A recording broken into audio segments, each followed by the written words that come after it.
Assalamualaikum warahmatullahi wabarakatuh.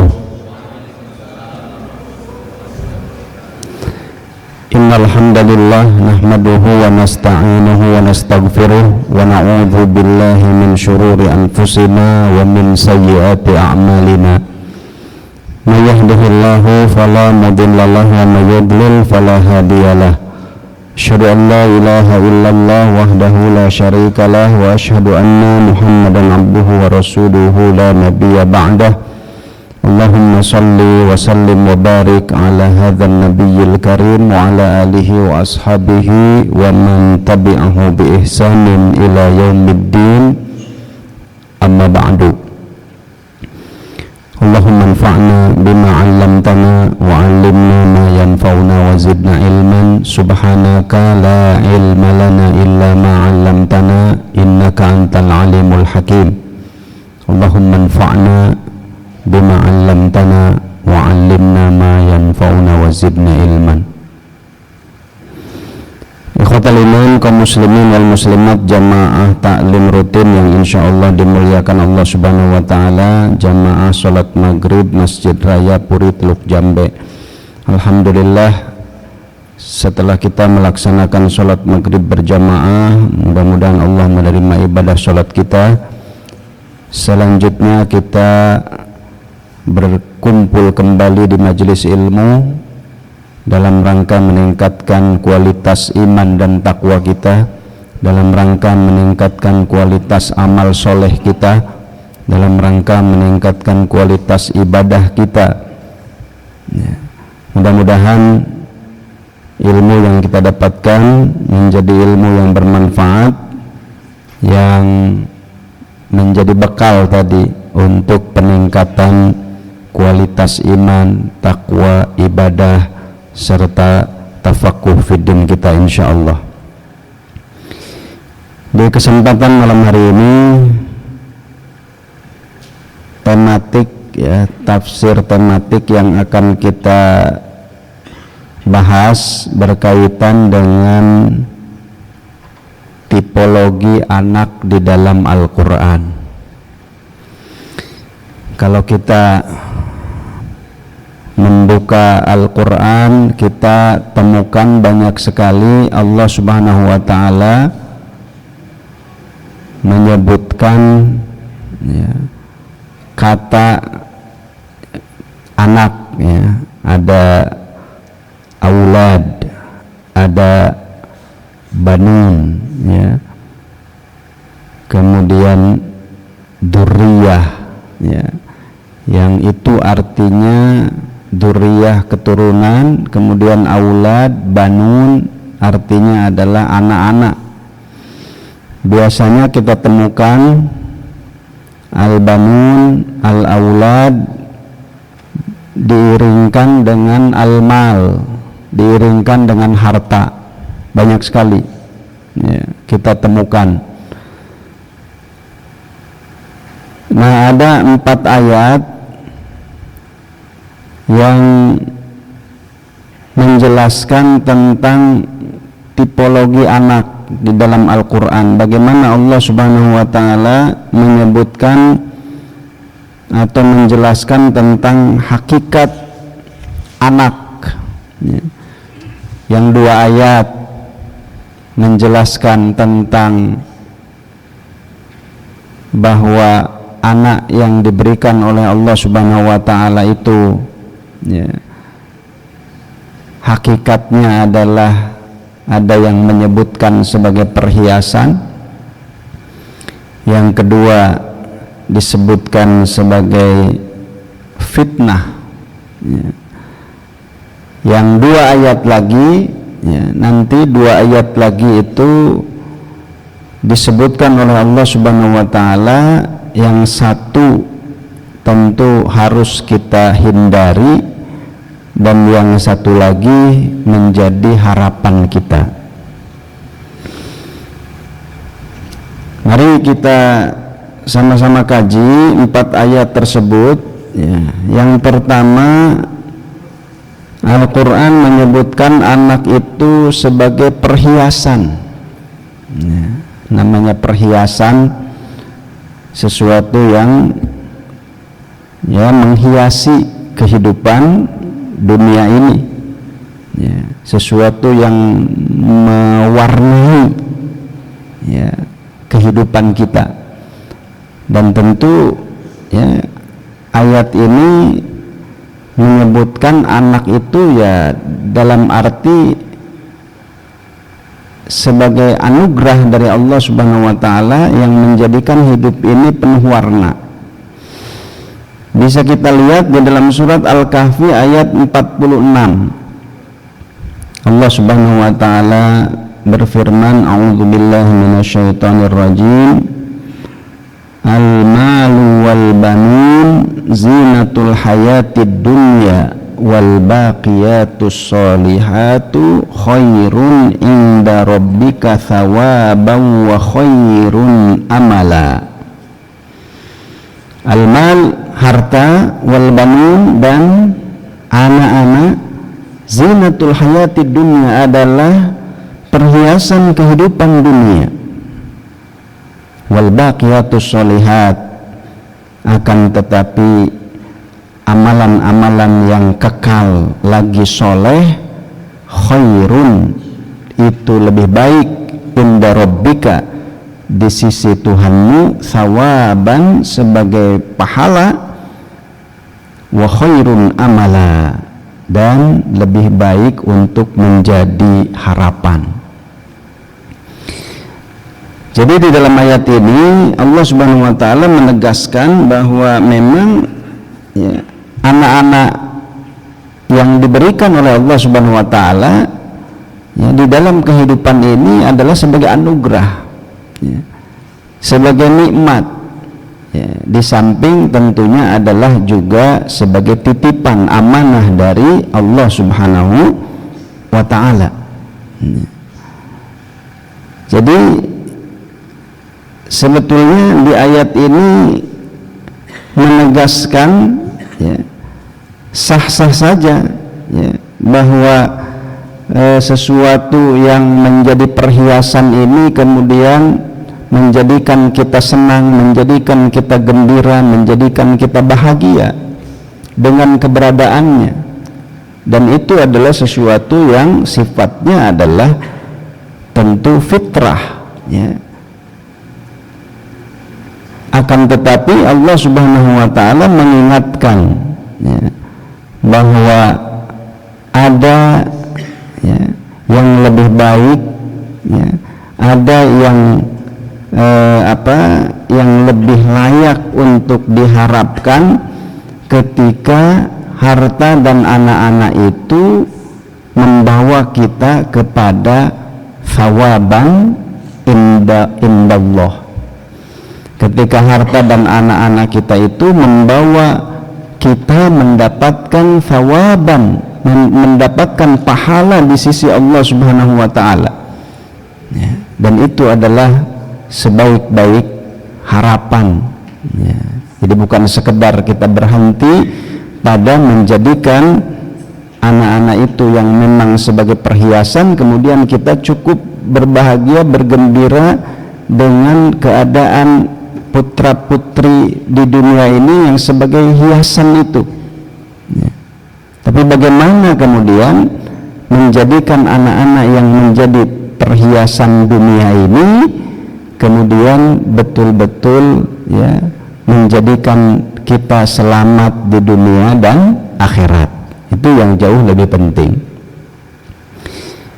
Tentang perhiasan di dalam surat Ali Imran, Allah lebih tegas lagi, menyatakan zuyyina linnasi hubbus syahawat minan nisa wal banin wal qanatiril muqantarah minadh dhahabi wal fiddah. Zuyyina linnas, bahwa manusia itu memang dihiasi hubbus syahawat, dihiasi dengan kesenangan. Hubbus syahawat minan nisa, senang terhadap wanita, senang terhadap anak, wal qanatiril muqantarati minadh dhahabi wal fiddah, senang dengan emas, perak, kesenangan-kesenangan dunia. Memang manusia diberikan oleh Allah Subhanahu wa taala naluri ya kesenangan terhadap kehidupan dunia. Tapi pada akhirnya kemudian Allah Subhanahu wa taala menyebutkan dzalika mataul hayatid dunya. Itu adalah kesenangan dunia yang sifatnya semu. Apa yang dijanjikan Allah di akhirat tentu itu lebih utama. Kemudian yang kedua, jamaah sekalian yang dimuliakan Allah Subhanahu wa taala, yang kedua Allah menyebut ya, anak ini ya, lagi-lagi disandingkan dengan harta, disebut oleh Allah Subhanahu wa taala sebagai fitnah. Ya. Ada ditemukan di surat Al-Anfal ayat 27, Allah Subhanahu wa taala berfirman, wa'lamu annama amwalukum wa auladukum fitnah. Wa'lamu, dan ketahuilah hanya saja harta-harta kalian dan anak-anak kalian itu adalah fitnah. Di dalam tafsir disebutkan yang dimaksud dengan fitnah adalah ikhtibar, wamtihan, ya. Ikhtibar, imtihan, ibtila, ya. Kalau bahasa kita ujian, ya. Fitnah itu adalah ujian, bukan fitnah. Fitnah bahasa ya, jadi bahasa Sunda memfitnah, gitu kan, menuduh, bukan. Tapi fitnah ya, artinya adalah ujian. Ya. Yang tujuannya Allah Subhanahu wa taala ya, memberikan ujian tersebut ya, ikhtibar wa imtihan minhu lakum idza a'taqumuha ya, sebagai ikhtibar, sebagai ujian yang Allah memberikannya kepada kalian itu liya'lama, supaya Allah mengetahui atashkurunahu alaiha, apakah kalian bersyukur ya, wa tuti'unahu fiha, dan kalian dengan menjadikan dengannya itu sebagai jalan ketaatan, au tashtagiluna biha minhu, atau justru hal tersebut melalaikan kalian dari Allah Subhanahu wa taala. Oleh karena itu di dalam surat At-Taghabun ya, Allah Subhanahu wa taala ya, di dalam surat At-Taghabun ya, itu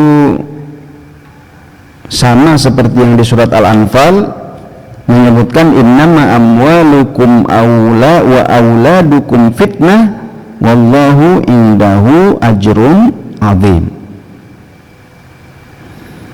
Hanya saja harta-harta kalian dan anak-anak kalian adalah fitnah, wallahu indahu ajrun azim, dan di sisinya ajrun azim ya, pahala yang besar ya. Kemudian di surat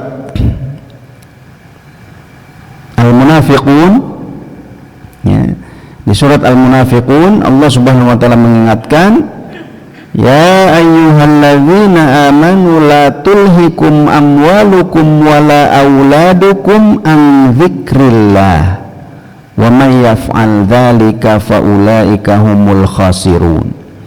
Wahai orang-orang yang beriman, janganlah harta dan anak-anak kalian melalaikan kalian dari mengingat Allah.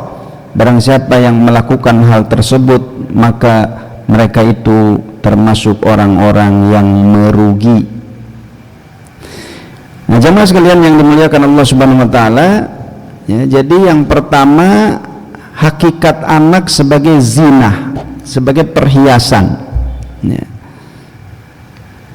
Yang kedua, Allah ya, mengaruniakan kepada kita anak, di samping itu adalah anugerah, tapi ya, sisi lain fitnah ya, menjadi fitnah ya. Tujuannya adalah bagaimana Allah Subhanahu wa taala mengetahui ya, dengan yang diberikan tersebut apakah bertambah kesyukurannya, bertambah ketaatannya kepada Allah Subhanahu wa taala, atau malah melalaikan ya dari Allah Subhanahu wa taala ya. Nah, di dalam surat At-Taghabun ya, bagaimana Rasulullah sallallahu alaihi wasallam misalkan ya di dalam tafsirnya ketika menyebutkan innama amwalukum wa auladukum fitnah, Ibnu Katsir ya, menyebutkan kisah ya, Rasulullah sallallahu alaihi wasallam ketika sedang berkhutbah ya, karena Rasulullah sallallahu alaihi wasallam yakhtub faja'al Hasan wal Husain radhiyallahu anhuma ya, alaihima qamisani ahmarani yamshiyani ya. Ketika Rasulullah sallallahu alaihi wasallam sedang berkhutbah ya, datanglah Hasan dan Husain, semoga Allah meridhoi kepada keduanya. Hasan dan Husain adalah cucu Rasulullah sallallahu alaihi wasallam ya, putranya Ali bin Abi Thalib ya, putra dari Fatimah ya, binti Rasulullah sallallahu alaihi wasallam. Datang kedua cucunya memakai pakaian yang merah, berjalan keduanya ya. Maka kemudian ya pakaiannya kebesaran, kemudian Rasulullah SAW khawatir ya, takut jatuh anak ya, cucunya tersebut. Kemudian Rasulullah SAW turun dari mimbar, fanazala Rasulullah SAW minal mimbar fahamalahuma fawada'ahuma baina yadayhi, maka kemudian beliau ya, memangku keduanya dan meletakkannya di hadapannya, karena Rasulullah SAW khawatir ya, cucunya ini ya terjatuh dan lain sebagainya ya, beliau kemudian menggendongnya. Lalu kemudian beliau ya, mengatakan Shadaqallah wa rasuluhu, benarlah Allah dan Rasulnya, innama amwalukum wa auladukum fitnah, sesungguhnya harta dan anak-anak kalian itu adalah fitnah.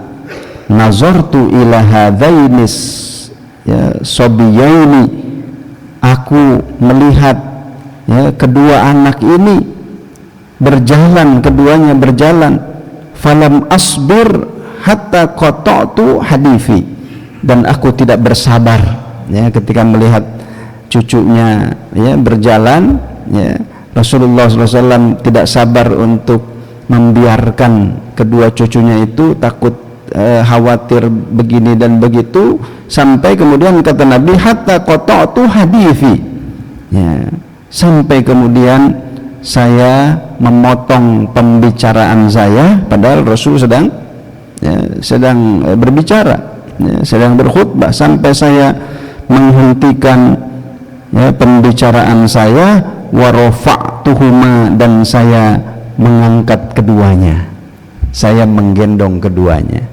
ya. Yaitu kira-kira arti fitnah ya, dalam realita kehidupan ya seperti itu ya, yang dirasakan oleh Rasulullah SAW. Barangkali dalam kehidupan kita sehari-hari kita bisa merasakan bagaimana kita diuji dengan anak-anak kita. Setiap kita tentu masing-masing punya cerita, punya kisah, dan punya pengalaman yang berbeda-beda, yang menunjukkan bahwa benarlah firman Allah Subhanahu wa taala bahwa Allah ya, memberikan anak-anak ini adalah sebagai fitnah. Jamaah sekalian yang dimuliakan Allah Subhanahu wa taala, sampai dua ayat ini ya, sampai dua ayat ini barangkali kita masih melihat ya apa yang difirmankan oleh Allah Subhanahu wa taala, ya, ini belum masih menunjukkan, ya, kepada kita hal yang katakanlah netral, ya, tergantung bagaimana kita menyikapi bahwa anak itu sebagai perhiasan, ya. Kita, ya, dalam hal ini menjadikan anak betul-betul sebagai perhiasan sah-sah saja. Hanya saja Allah mengingatkan bahwa, ya, jangan hanya sekedar anak ini menjadi perhiasan di dunia, tetapi, ya, tidak membawa kita orang tuanya mendapatkan pahala dari Allah Subhanahu wa taala, ya. Bahwa anak ini adalah sebagai fitnah, ya, ujian, tapi, ya, kita lulus atau tidak menghadapi ujian ini, ya. Nah, dua ayat berikutnya ini kita harus memilih, ya. Jadi kalau yang ini, yang dua ayat ini tidak bisa kita hindari, bahwa hakikatnya ya sudah begitu, anak itu adalah perhiasan, zina, anak itu adalah fitnah, kita tidak bisa menghindar, ya. Tetapi yang dua ayat lagi menjadi pilihan bagi kita, ya. Yang pertama tentu harus kita hindari, dan yang kedua itulah yang menjadi harapan kita.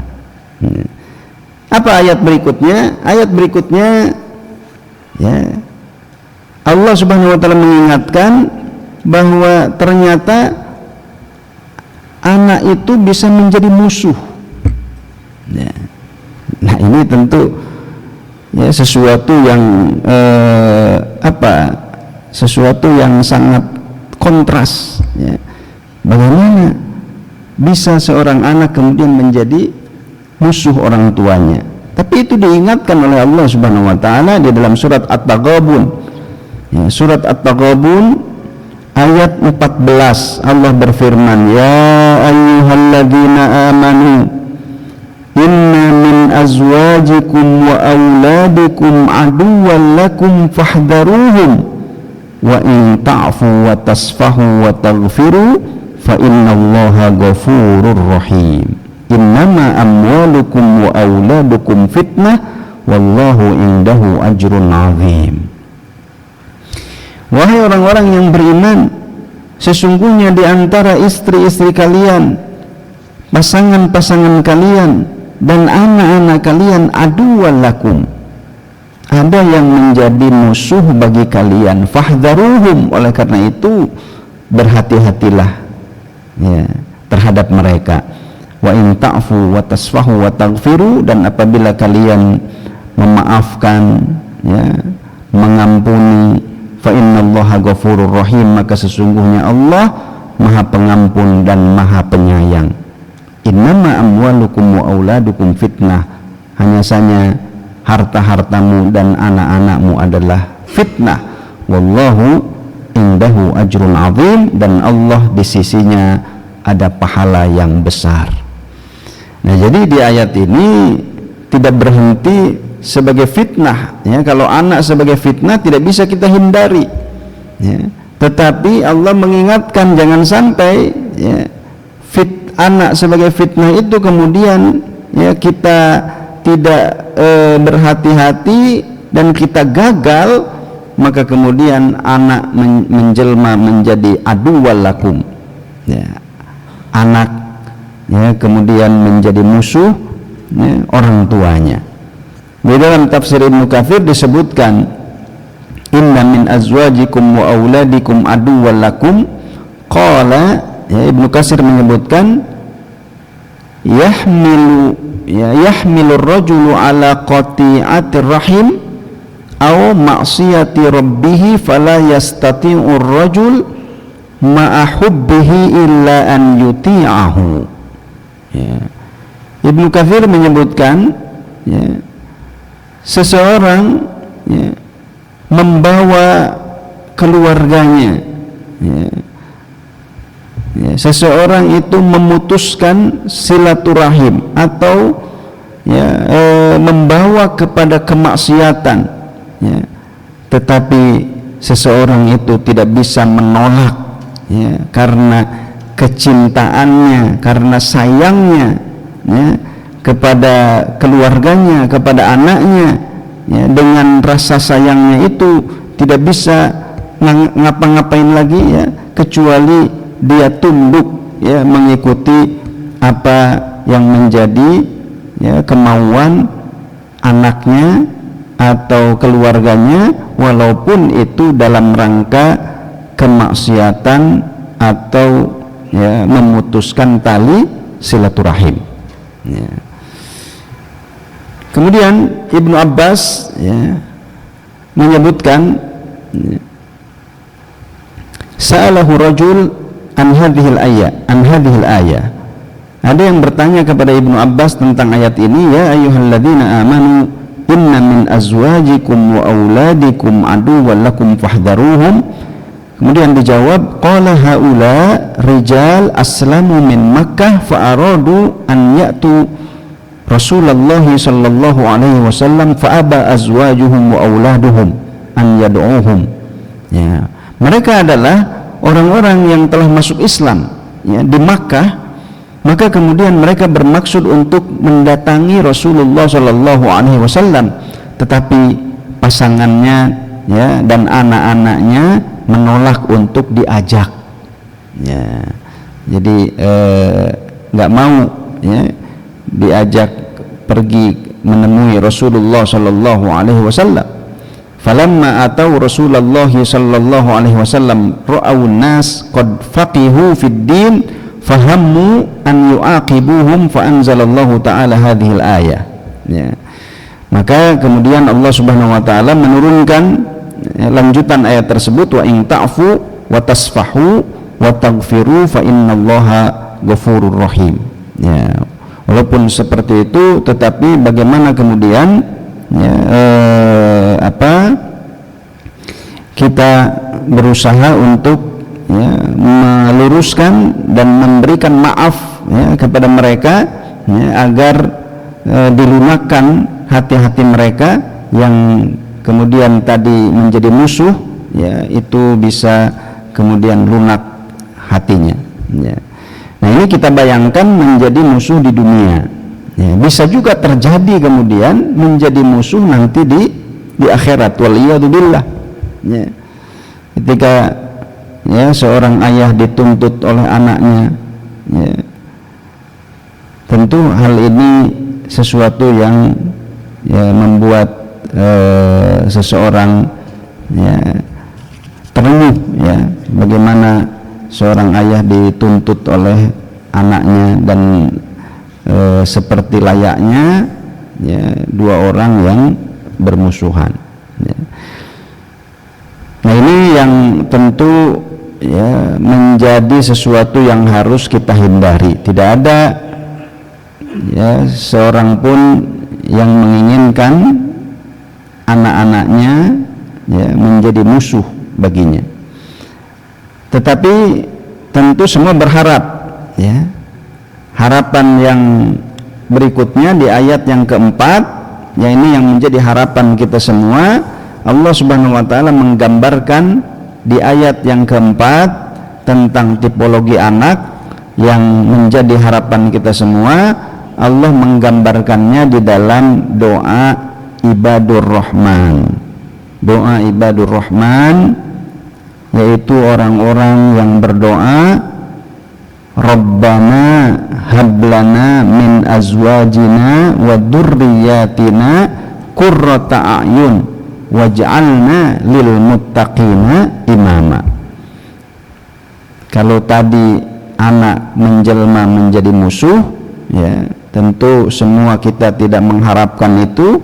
Nah, yang kita harapkan adalah yang kedua, ya, ayat yang keempat, tipologi anak yang keempat yang disebutkan oleh Allah Subhanahu wa taala sebagai qurratu a'yun, ya, ibadur rahman yang berdoa kepada Allah Subhanahu wa taala, Rabbana hablana min azwajina, ya Tuhan kami, berikanlah kepada kami, karuniakanlah kepada kami, ya. Rabbana hablana min azwajina, dari pasangan kami, wa dzurriyyatina, dari keturunan kami, qurrata a'yun, ya, yang menjadi penyejuk mata, yang menjadi pendingin kalbu, ya. Bukan penyejuk mata, pendingin kalbu karena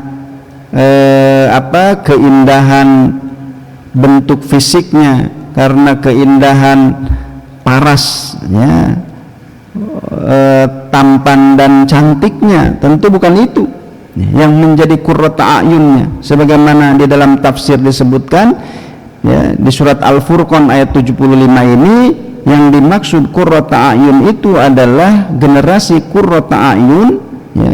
Mereka adalah, ya, generasi yang hanya beribadah kepada Allah Subhanahu wa taala dan tidak menyekutukannya, ya, generasi yang bertauhid. Ibnu Abbas menyebutkan sebagai generasi yang taat kepada Allah Subhanahu wa taala, sehingga mereka, para orang tua, bergembira dengan ketaatan keturunannya di dunia dan di akhirat, ya.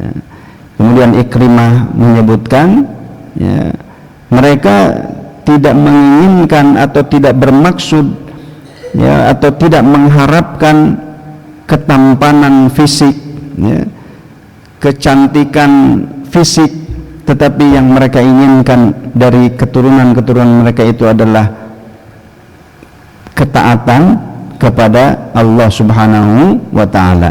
Demikian juga Hasan Basri yang mengatakan, demi Allah, tidak ada sesuatu yang lebih menggembirakan seorang muslim daripada dikaruniai oleh Allah Subhanahu wa taala keturunan yang konsisten pada ketaatan kepada Allah Subhanahu wa ta'ala. Nah inilah jamaah sekalian yang dimuliakan Allah, 4 ayat yang menguraikan tentang tipologi anak. Mudah-mudahan menjadi renungan bagi kita semua, ya. 2 ayat itu tidak bisa kita menolaknya. Anak sebagai perhiasan, ya memang sudah sudah hakikatnya memang seperti itu, ya, bahwa anak itu sebagai perhiasan. Tapi jangan sampai perhiasan ini melalaikan kita. Kemudian anak sebagai fitnah, tidak bisa kita menolaknya, ya, bahwa Allah Subhanahu wa taala menganugerahkan anak itu di samping anugerah sekaligus ujian bagi kita, ujian bagi orang tuanya. Seperti apapun ujian yang kita dapatkan, itu sudah pasti niscaya sebagai ujian. Tetapi 2 ayat lagi ini pilihan. Kita mau pilih yang mana? Mau pilih anak-anak kita menjadi musuh, atau mau pilih kemudian anak-anak kita menjadi qurrata a'yun? Tentu semua kita memilih, ya, yang kedua, ya, anak-anak kita menjadi qurrata a'yun, dan itu, ya, bukan simsalabim begitu saja, tapi itu tentu perlu usaha, ya. Tentu semua itu diraih dengan ikhtiar dan usaha, ya. Salah satunya adalah dengan memberikan pendidikan kepada anak-anak kita. Mudah-mudahan di kesempatan lain, ya, kita akan mencoba, ya, mengkaji juga bagaimana pendidikan anak di dalam Al-Quran, ya. Ini saja mungkin yang dapat disampaikan dalam kesempatan malam hari ini, ya. Semoga bisa dilanjutkan di pekan yang di kesempatan berikutnya, ya, terkait dengan pendidikan anak, ya, di dalam surat Luqman, insyaallah. Demikian yang benar datang dari Allah, yang salah dari kekeliruan pribadi saya sendiri. Aqulu qouli hadza wa astaghfirullahal azim li wa lakum. Subhanakallahumma bihamdik asyhadu an la ilaha illa anta astaghfiruka wa atubu ilaik. Wassalamu alaikum warahmatullahi wabarakatuh. Waalaikumsalam warahmatullahi wabarakatuh. Demikianlah kajian yang telah disampaikan oleh Ustaz kita yang membahas tentang fungsi anak, dimana tadi dijelaskan pertama sebagai anugerah Allah kepada kita, juga anak sebagai ujian dan anak juga bisa menjadi musuh. Jadi bagaimana kita mendidik dan mengarahkan anak kita, dan mudah-mudahan anak-anak kita akan menjadi qurrata ayun. Barangkali masih ada yang perlu didiskusikan, kami persilakan kepada Bapak untuk yang ada bertanya, silakan.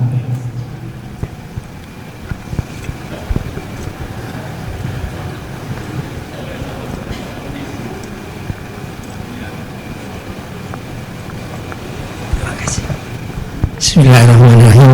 Assalamualaikum warahmatullahi wabarakatuh. Ustaz, al-malu wal banuna zinatal lil hayati dunya wal baqiyatus sholihah ila akhiri. Kemudian yang kedua, zinatin nasi hubbus sawati min nisa'i wal banina wal qanatiril muqantarati ila akhiri. Terus yang teruna, innama amwalukum wa auladukum fitnah. Terakhir qurrata ayun, ya. Ini kan Ustaz, 3 ayat tadi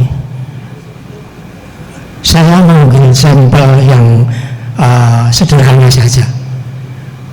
Jamaah kita itu suka, memang itu mungkin apa ya, zinatul hayati dunya, untuk mendidik anak-anak kita itu, istilah Pak Aki Ginanjar itu ramah dengan masjid. Itu suka ke masjid, dibawa oleh orang tua ke masjid itu. Tapi ya, di masjid itu kan tadi hubbus syahwat tadi, jadi ada yang malah justru lari-lari ganggu jamaah gitu. Nah, terus kemudian yang seterusnya, al-malu wal innama amwalukum wa auladukum fitnah. Setelah mereka lari-lari, Pak Gito teriak-teriak, Pak Haji Soleh teriak-teriak, bahkan Pak imam saja kalau anak teriak, imamnya ikut teriak karena suaranya keras gitu. Nah, ini mana pilihannya Ustadz? Gitu. Terima kasih. Assalamualaikum warahmatullahi wabarakatuh. Waalaikumsalam warahmatullahi wabarakatuh. Baik ya, langsung Mbak. Ya, inilah fakta yang kita hadapi dalam kehidupan nyata ya, seperti itu ya. Makanya tadi di dalam tafsir Ibnu Katsir ya, ketika menyebutkan innama amwalukum wa auladukum fitnah, itu Ibnu Katsir menyebutkan kisah Rasulullah SAW ya, yang menghentikan khutbahnya sampai turun dari mimbar ya, menjemput Hasan dan Husain ya. Bagi kita kan itu sesuatu yang normal, yang biasa saja. Tapi Rasulullah SAW ternyata setelah itu ya, beliau mengatakan shadaqallah wa rasuluh, Allah dan Rasulnya benar. Innama amwalukum wa auladukum fitnah ya. Anak dan harta dan anak-anak itu memang jadi fitnah. Sampai-sampai saya tidak sabar, kata Nabi ya, memotong pembicaraan saya, nggak sabar ya, untuk menjemput Hasan dan Husain karena ya berjalan dari sana takut jatuh ya. Itu kan ya, bagaimana anak itu menjadi fitnah ya, dalam hal yang mungkin ya kecil lah ya, dalam hal yang kecil. Bayangkan di dalam kehidupan nyata ya, ada yang anak menjadi fitnah orang tuanya karena anaknya terjerumus dalam ya narkoba, anaknya ya banyak ya, hal-hal yang membuat orang tua itu ya diuji oleh Allah Subhanahu wa taala. Ya. Nah, dalam hal yang ditanyakan tentu tadi ya, kita dalam dilema. Satu sisi ingin mendidik anak-anak kita ya terbiasa ke masjid, ya di satu sisi kita menghadapi kenyataan ya kadang-kadang ya saya banyak berkeliling ya ke masjid-masjid, memang ya sama lah fenomenanya, tapi ada yang bisa mengendalikan, ada yang tidak. Ya, kalau di sini saya kira relatif nggak terlalu ya, tidak terlalu inilah, DKM tidak terlalu dipusingkan. Di sebagian masjid Masya Allah luar biasa ya, sampai ceramah saja pakai mic nggak kedengeran karena ributnya anak-anak luar biasa ya, apalagi di waktu taraweh ya, itu luar biasa.